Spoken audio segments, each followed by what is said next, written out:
misalkan dalam soal cerita, mereka di situ yang kurang. Itu refleksi kekurangan daripada Numerasi. sekarang numerasi anak lebih baik. Iya.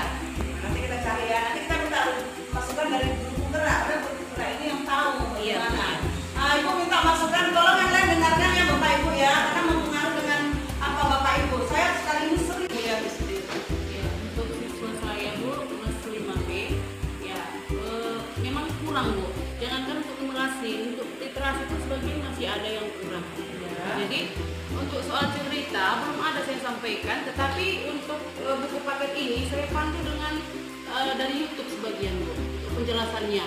Jadi terkadang jawaban juga ada dari YouTube, tapi kami tinggal melaksanakan bagaimana cara mencari untuk mendapatkan hasil yang ada di YouTube tersebut, seperti itu Bu. Mereka itu nilainya bagus, memang bisa jadi karena pengaruh juga dibantu sama guru. Tapi kan ini kan jauhnya luar biasa, ibu kok kayaknya sedih gitu ya.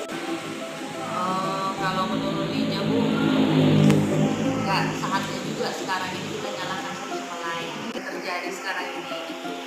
Jadi kalau melihat masalah yang terjadi, saya setuju juga yang disampaikan Bu Adha tadi. Kan Bu Adha bilang nggak boleh juga kita menyalahkan karena COVID.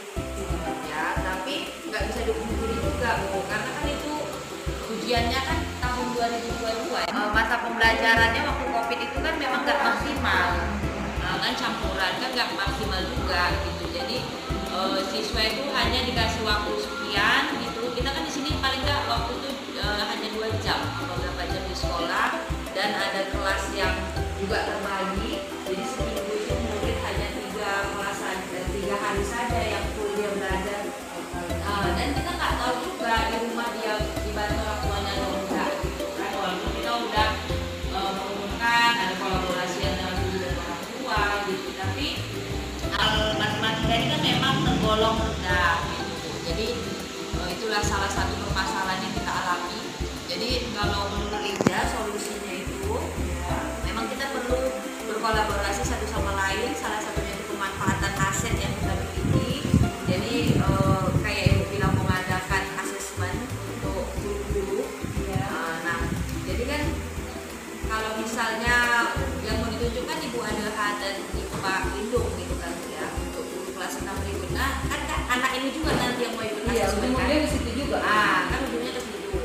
Nah, kan ini yang mau diikutkan asesmen tahun depan ini yang untuk 2024 kan anak ini juga kan. Dia kan berlanjut dan orangnya kan tidak berubah, hanya ada penambahan atau pengurangan sedikit saja gitu kan. Jadi kalau saran saya itu pelatihannya itu yang jam belajarnya ditambah. Misalnya kayak Canva kan. Jam belajar iya, bukan jam belajar artinya orang les gitu, dikasih les tambahan gitu.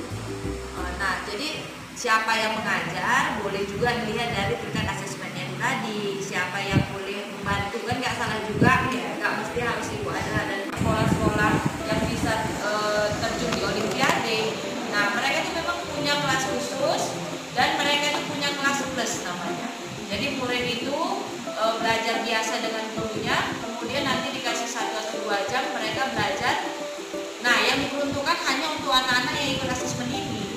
Gitu. Jadi nggak semua muridnya yang ikut. Gitu. Jadi anak-anak yang ikut asesmen ini yang nanti ikut kelas tambahan. Gitu. Ya, kalau